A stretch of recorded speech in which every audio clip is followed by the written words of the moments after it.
അസ്സലാമലൈക്കും. ഇന്നത്തേത് ഒരു കിടിലൻ കടലക്കറിയുടെ റെസിപ്പി ആയിട്ടാണ് വന്നിട്ടുള്ളത്. ഇത് ഓൾ കോമ്പിനേഷനാണ്. ഇവൻ നമുക്ക് ചോറിൻ്റെ കൂടെ പോലും അടിപൊളിയാണ് ഇത് കഴിക്കാൻ വേണ്ടിയിട്ട്.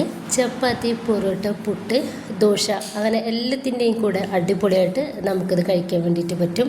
അപ്പോൾ ഇതുണ്ടാക്കുന്നത് എങ്ങനെയെന്ന് കണ്ടുനോക്കാം. നമുക്ക് വീഡിയോയിലേക്ക് പോവാം. ഇതിന് വേണ്ടിയിട്ട് ആദ്യം തന്നെ നമ്മൾ 1 കപ്പ് വെള്ളക്കടല വെള്ളത്തിൽ നന്നായിട്ട് കുതിർത്ത് മാറ്റി വെക്കണം കേട്ടോ. ഇനിയിപ്പോൾ ഞാനൊരു പാനിലേക്ക് 1/2 ടീസ്പൂൺ വീതം ചെറിയ ജീരകവും വലിയ ജീരകവും എടുത്തിട്ടുണ്ട്. ഇനിയിപ്പോൾ 1 ടീസ്പൂൺ കുരുമുളക് പൊടിയും, അതുപോലെ തന്നെ ഒരു 4 ഏലക്കായും, ഒരു തക്കോലവും, അതുപോലെ തന്നെ ഒരു 3 ചെറിയ പട്ടയുടെ പീസും, ഒരു 3 ഗ്രാമ്പും എടുത്തിട്ടുണ്ട്. ഇനിയിപ്പോൾ നമുക്ക് ഇത് ചെറുതായിട്ടൊന്ന് റോസ്റ്റ് ചെയ്തെടുക്കാം. ചെറിയ തീയിലിട്ടിട്ട് ഒന്ന് ചെറുതായിട്ടൊന്ന് റെഡിയാക്കി എടുത്താൽ മാത്രം മതി. ഇപ്പോൾ ഇതൊന്ന് ചെറുതായിട്ടൊന്ന് ചൂടായ സമയത്ത് നല്ലൊരു മണം വന്നിട്ടുണ്ട്. ആ ഒരു സമയത്ത് നമുക്ക് ഗ്യാസ് ഒന്ന് ഓഫ് ചെയ്യാം. ഞാൻ ഇത് മിക്സിയുടെ ചെറിയ ജാറിലേക്ക് ഇട്ടുകൊടുത്തിട്ടുണ്ട്. നമുക്ക് ഇതൊന്ന് പൊടിച്ചെടുക്കാം. ചെറിയ രീതിയിൽ ഞാൻ ഇതൊന്ന് പൊടിച്ചെടുത്തിട്ടുണ്ട്. ഇനി അതിലേക്ക് 1 കപ്പ് തേങ്ങ ചെരുകിയത് കൂടി ഇട്ടുകൊടുത്തിട്ട് ഒന്നുകൂടി പൊടിച്ചെടുക്കാം. അപ്പോൾ ഈ ഒരു രീതിയിൽ ഞാനൊന്ന് പൊടിച്ചെടുത്തിട്ടുണ്ട്. ഏകദേശം ഇതെല്ലാം കൂടി നന്നായിട്ട് അരഞ്ഞൊന്ന് റെഡിയായിട്ട് കിട്ടിയിട്ടുണ്ട്. ഇപ്പം ഞാൻ മീഡിയം സൈസിലുള്ള ഒരു സവാളയും 2 തക്കാളി എടുത്തിട്ടുണ്ട്. ഒരു തക്കാളി ചെറുതാണ്. ഇനിയിപ്പോൾ അത് നന്നായിട്ട് തന്നെ നല്ല ഫൈൻ പേസ്റ്റ് ആക്കിയിട്ട് നമുക്ക് അരച്ചെടുക്കാം. ഞാനിപ്പോൾ അത് നന്നായിട്ട് തന്നെ ഒന്ന് അരച്ചെടുത്തിട്ടുണ്ട്. കുക്കർ അടുപ്പത്ത് വെച്ചിട്ട് അതിലേക്ക് ഒരു 3.5 ടേബിൾ സ്പൂൺ വെളിച്ചെണ്ണ ഒഴിച്ചു കൊടുത്തിട്ട് 1 ടീസ്പൂൺ കടുക് ഇട്ടുകൊടുത്തിട്ടുണ്ട്. ഈ ഒരു കടുക് നന്നായിട്ടൊന്ന് പൊട്ടി വന്നാൽ ഞാനിത് കുറച്ച് വെളുത്തുള്ളിയും ഇഞ്ചിയും പൊടിയായിട്ട് അരിഞ്ഞെടുത്തിട്ടുള്ളതാണ്, അതൊന്ന് ഇട്ടുകൊടുത്തിട്ടുണ്ട്. ഇത് നല്ല റോസ്റ്റ് ചെയ്തിട്ട് നമുക്കൊന്ന് എടുക്കണം. നല്ലൊരു മണം വരുന്നത് വരെ റെഡിയാക്കി എടുക്കുക. ഇനിയിപ്പോൾ അതിലേക്ക് നമ്മൾ റെഡിയാക്കി വെച്ചിട്ടുള്ള ഒരു സവാളയുടെയും തക്കാളിയുടെയും പേസ്റ്റ് ചേർക്കാം. നമ്മൾ റെഡിയാക്കി വെച്ചിട്ടുള്ള ഒരു തേങ്ങയും ഗരം മസാലയും കൂടി അരച്ചെടുത്തിട്ടില്ലേ, അതുകൂടി ഈ ഒരു സമയത്ത് ഇതിലേക്ക് ചേർക്കാം. ഇനിയിപ്പോൾ നന്നായിട്ടൊന്ന് മിക്സ് ആക്കി എടുക്കുക. ഇത് നന്നായിട്ട് നമുക്കൊന്ന് വേവാക്കി എടുക്കണം.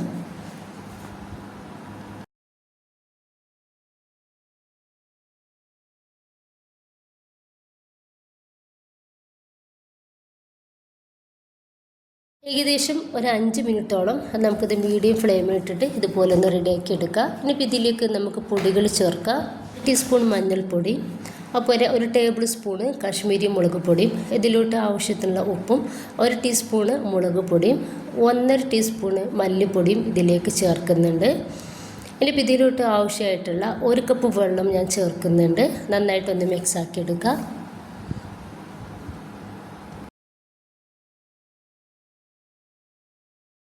നമ്മൾ വെള്ളത്തിൽ കുതിർത്ത് വെച്ചിട്ടുള്ള ഒരു കടല ഈ ഒരു സമയത്ത് ഇതിലേക്ക് ചേർത്ത് കൊടുക്കുക. ഇനിയിപ്പോൾ നന്നായിട്ട് ഒന്നുകൂടി ഒന്ന് മിക്സ് ആക്കി കൊടുക്കുക. ഈയിടെ നമ്മൾ ഈ ഒരു കടലക്കറിക്ക് നല്ലൊരു കളറും നല്ലൊരു സ്മെല്ലും ടേസ്റ്റൊക്കെ കിട്ടാൻ വേണ്ടിയിട്ടുള്ള ഒരു ഇൻഗ്രീഡിയൻസ് ചേർക്കുന്നത്.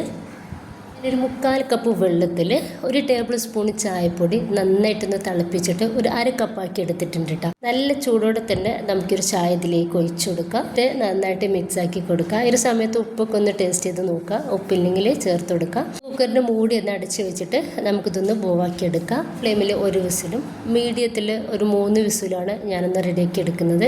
5 വിസിൽ ഒന്ന് അടുപ്പിച്ചെടുത്തിട്ടുണ്ടായിരുന്നു. അപ്പോൾ നല്ല തിക്കായിട്ട് തന്നെ ഈ ഒരു കടലക്ക് നന്നായിട്ട് ബോവായിട്ടുണ്ട്. അപ്പോൾ ഭയങ്കര തിക്കിലാണ് ഇരിക്കുന്നത് കേട്ടോ. അപ്പോൾ നമുക്ക് ഇതിലോട്ട് കുറച്ച് വെള്ളം ചേർത്ത് കൊടുക്കാം.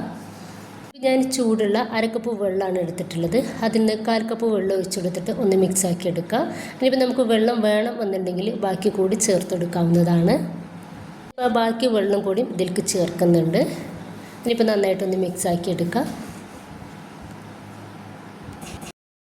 ഇതിലോട്ട് ഞാൻ കുറച്ച് മല്ലിയുടെ കൂടി ഇട്ടെടുത്തിട്ട് ഒന്നുകൂടി മിക്സ് ആക്കി എടുക്കുന്നുണ്ട്. ചെറിയൊരു പാത്രം വെച്ചിട്ട് അതിലേക്ക് വെളിച്ചെണ്ണയാണ് ഒഴിച്ചു കൊടുക്കുന്നത്. ഒരു 3 ഇഞ്ചിയുടെ കഷ്ണം നീളത്തിൽ കട്ടാക്കി എടുത്തതും ഒരു പച്ചമുളക് നെടുകെ കീറിയെടുത്തതും ഇട്ടുകൊടുത്തിട്ടുണ്ട്. അപ്പോൾ ഇതൊന്ന് റോസ്റ്റ് ആയിട്ട് കിട്ടിയാൽ നമുക്കിത് കടലയിലേക്ക് ഒഴിച്ചു കൊടുക്കാം. ഭയങ്കര ടേസ്റ്റുള്ള ഒരു കടലക്കറിയാണ് ഇത്.